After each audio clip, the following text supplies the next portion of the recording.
coming and joining me on my homecoming.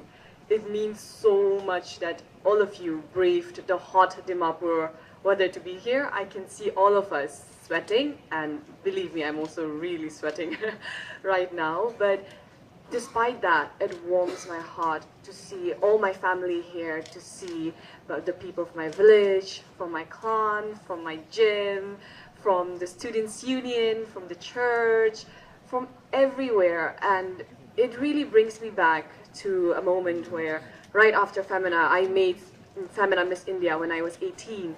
And now, almost 7 years later, where I have made so many friends, I have made so many memories, and I've learned so many things. I didn't really plan to go to Miss Universe, but one day I felt this voice in my heart that said, this is a path for you. You have to give this a try.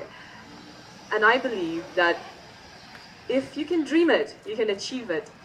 My journey that started from the audition dates of Miss Universe Nagaland extended to 2 months, and in that duration I have learned so much. I have grown as a person, and I truly saw a different side of me within that time. When the competition started, I was overwhelmed by the support, and never before had I received so much prayers, so much support from Nagaland, from Northeast, from across India. And it made me really think that if we come together, we can move mountains, we can do so many things together. And for that, I am so grateful. When I was in my competition, there were times when I tripped, there were times when I felt low, but my family were always there. My mother was always praying for me, and those moments kept me strong, and today, here we are. Once again, thank you so much for coming, and keep supporting. I believe that we have so much more ahead to look forward to. Your prayers and your support to everyone on social media, to all the well-wishers who extended the help, to all the designers, to all the people who gave me advice, to those who told me how to improve myself, and to my ramp walk mentor, Arnish. You made my journey what it is now. Thank you so much. So congratulations first of all for bringing laurels to the state. Now can you just walk us through the journey since July a little bit, and how difficult it was, or how easy was it? I wouldn't say it was easy. Every journey is difficult. For me, ever since I started from my auditions, one of the things I really wanted to focus on was my ramp walk. And I believe that was one of my weaknesses. I spent weeks preparing on it, and I hoped to do my mentor justice when I was on stage.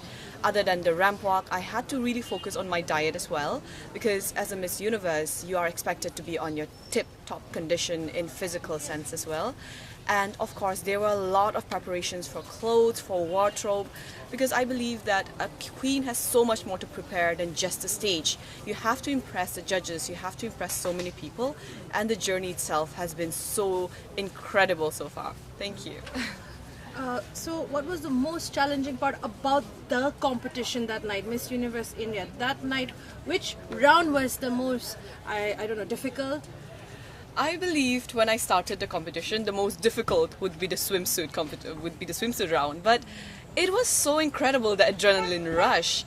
I don't think anything was very difficult in particular. Once I started walking on stage, everything just fell into place. Though the most difficult was when my name was announced last for top 20, for top 10 as well. So my heart was in my chest. So, you came up as the 4th runners-up. Yes. Do you think you gave your best, or you have any regrets on that? Anything? I gave my best, and I am content with the knowledge that from day one, I did it as best as I could have. I spoke my truth. I did my best on social media. I interacted with everybody, and that effort, I believe, can be seen, and I'm content with it. Okay, so how about your future plans now? Especially if we're speaking in context of Nagaland, also we speak a lot about government jobs and the stereotypical way of that also. What are I think your mom is also expecting you. We had just asked her, we just spoke to her also, and she's expecting you probably to join the government service. Yeah.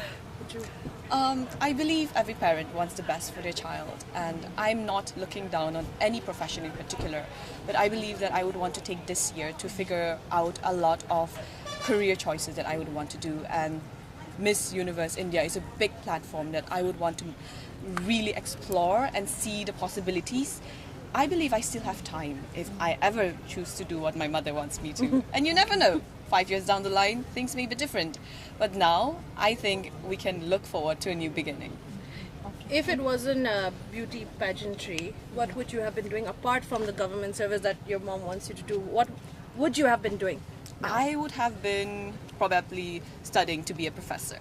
And I've always loved to be an educator, to talk with people, to know more about the English language in particular. And I've always looked up to my English professors as well. So if not a beauty queen, probably a professor.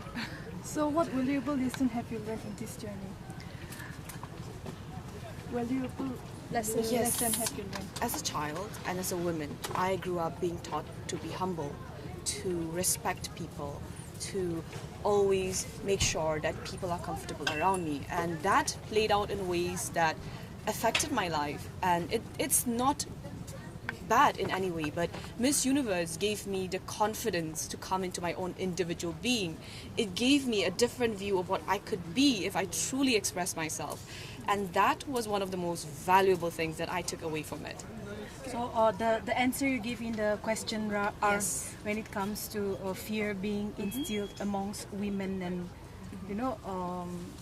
India especially The not biggest being challenge. fully safe for women also. Do you think in Naga's context, do you think women are safe in the present day? What would you say? I believe a lot of people are silenced. Not because of any particular reason, but they're silenced for fear, for shame, for their reputation.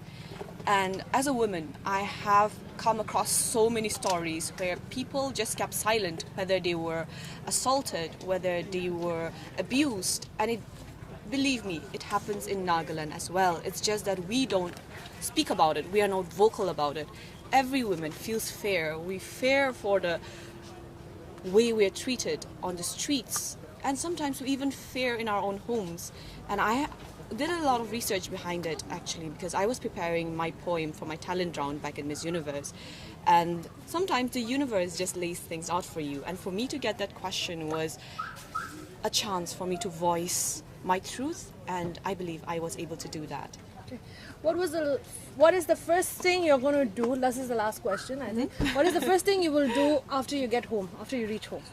I think the first thing I will do is thank God, because I have seen miracles that played out in my life during this entire journey, and I believe I need that moment to take time to absorb whatever happened and to truly be in the moment and have a silent prayer with God and just breathe.